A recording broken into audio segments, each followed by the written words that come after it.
May gusto lang po ako itanong, sana na hindi niyo i-take this as a wrong way kasi tinanong ko po 'to It sa kuya depends. ko. I'll try to ano po, ano, tinanong ko po kasi 'to sa kuya ko at saka sa ate ko na, if may chance na hindi ka aalis ng Pilipinas, would you take it? Ang sagot kasi nung ate ko, yung ate ko, sabi niya, aalis pa rin daw siya kasi gusto niyang mag-travel at saka ayaw niya talaga sa Pilipinas. Hindi daw niya ma-explain kung bakit ayaw niya magstay sa Pilipinas or mag-reside sa Pilipinas. Pero mas pipiliin pa daw niyang umalis talaga ng ibang bansa. Sa kuya ko naman, 50-50 siya kasi other than nandito naman talaga din yung buong family namin, gusto rin niya talagang ma-experience yung ibang world naman other than the Philippines, ibang culture naman. So, yung sa inyo po, kasi hindi ko pa ito natatanong na sa maraming tao eh. Kung may choices po kayong magstay sa Pilipinas or umalis, anong pipiliin niyo po sa dalawa? If may opportunity. Ako, pipiliin ko pa ring umalis, pero hindi ganito katagal. Kasi yung, alam mo exciting din yun sa adulting, yung, puwede mo na explore yung world, alam mo yun?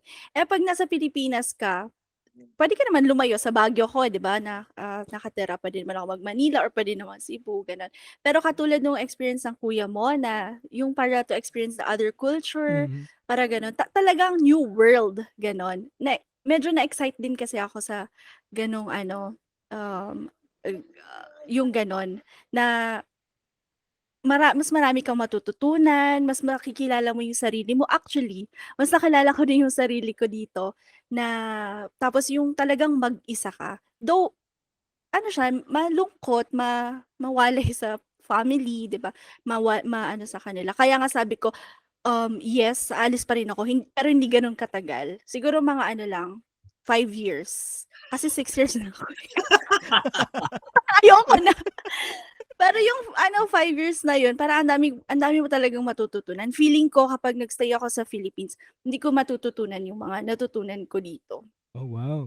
ayan. At hindi ko makikilala yung other side of eto, kung hindi ko man nakilala or hindi man lalabas yung ganitong side ng sarili ko, gano'n. Yung growth, um, basta ang dami experiences, mga gano'n. For me, mas pipiliin ko pa rin umalis sa Pilipinas. Not not because I don't want to live in the Philippines, but because I don't want the situation of the Philippines. Na hindi na siya, parang kasi pag lumabas ka na sa Pilipinas, once na umalis ka na sa Pilipinas, iba na yung ano mo yung standard of living mo, iba na yung way of living mo.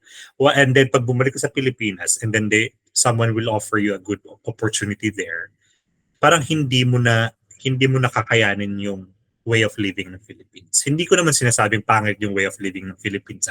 Pero parang hindi ko na kayang bumalik dun sa dating gawain ko.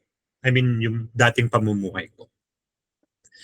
So parang para sa akin, kung may opportunity man na bumalik ako sa Pilipinas at magstay ako dyan or umalis ako sa Pilipinas, mas pipiliin kong umalis ng Pilipinas. Kasi nga, gaya din nung sinabi ni B kanina, I want to explore myself. I want to explore the world. I want to know my limits. I want to know what what are the things that I can do and I cannot do. Kasi pag nandiyan ka lang sa Pilipinas, comfort zone na kasi natin 'yan eh, 'di ba? So pag nandiyan ka, there are some challenges that you will face, but those challenges are not enough to own yourself, to know yourself. So parang you have to go out of the box or go out of your comfort zone para malaman mo talaga kung kaya mo ba talagang mabuhay na hindi ka nakadepende sa pamumuhay na meron ka before. So yeah, for me, I would choose to move to another country and dun mamuhay. And lagi ko naman sinasabi din kay Labito na uh, hindi ko nakikita yung sarili ko na babalik ng Pilipinas to Oh, live there, wow. like to live there for like hanggang mamatay. Parang hindi ko nakikita yung sarili ko talaga. I parang gusto ko talagang magpalipat-lipat sa mundo. Kumaga, nomad ka. Hindi mo talaga alam kung saan ka pupunta. Oh wow, that's beautiful. Sir, natanong ko kay B kanina. Kasi kami po ng wife ko, like nag-iisip pa kami kung aalis kami. I mean, may plano talaga kaming umalis, but the thing is, yung ako personally, alam mo yung parang may takot ako sa the unknown. Like there's kasi ako po yung tipong tao kapag hindi ko alam yung haharapin ko, parang dun ako natatakot kasi mas gusto kong planado, parang planchado yung plano ko sa the next 5-10 years ko. Ano po kaya yung magiging selfish na po ako mahingi lang ako ng advice. Ano po kaya yung advice niyo para sa akin na gusto kong umalis ng bansa with my wife to explore the world para may opportunity mag-migrate or mag-start ng new world, pero may takot na i-push through ko siya kasi yun nga dahil sa the unknown. For me, ang masasabi ko lang, do not limit yourself. Kasi pag nililimit mo yung sarili mo, hindi mo talaga ma-explore yung sarili mo. Pag yung takot na sinasabi mo, eventually, ma-overcome mo naman na siya once na nandun ka na sa situation. Kasi sa umpisa lang naman talaga yung takot. Once na lumabas ka na dun sa yun nga, yung sinasabi ko kanina, sa comfort zone mo, malalaman mo na hindi pala siya nakakatakot, nakaka-excite. Mas nakaka-excite siya kasi hindi mo talaga alam kung ano yung mangyayari. And dun mo talaga matitest yung sarili mo kung kaya mo ba talagang i-handle yung mga ganong situation without depending sa ibang tao, di ba? Kasi feeling ko kaya ka natatakot kasi parang kumbaga nakadepende ka na sa family mo.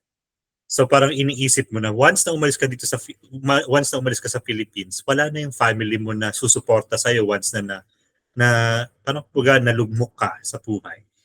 Pero kasi once na lumabas ka na sa Philippines, doon mo talaga matitest yung sarili mo na mas matatag pa pala ako, na mas marami pa pala akong kayang gawin dahil umalis ako doon sa comfort zone ko.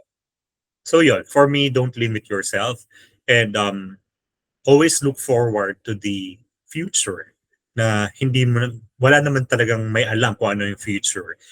Kasi hindi talaga natin malalaman kung wala tayong action. Diba?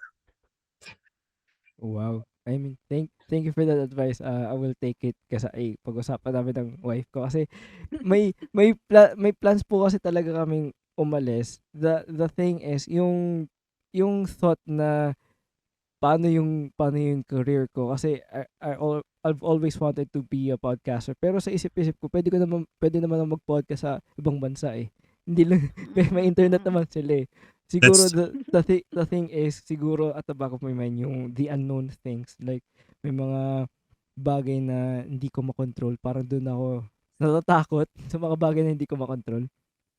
So actually, Understandable naman. sorry to cut sige po. you. Actually, for you, ano ka nga anong tawag dito? Swerte ka kasi you have your wife na susuporta sa'yo along the way. Ako kasi, lumipat ako sa ibang bansa on my own. Ako lang talaga mag-isa. Si B, at first, andun yung mama niya. And Then sister. eventually nag-for good na yung mama niya sa Philippines. So parang kumbaga, same na kami ng situation ngayon, na kami na lang. Pero dumating naman yung fiancé niya. So parang kumbaga, swerte ka pa rin kasi mag-uumpisa ka na may kasama. You can catch the entire episode exclusively on YouTube. It's youtube.com at The Nick Berliano Show. It's youtube.com at The Nick Berliano Show.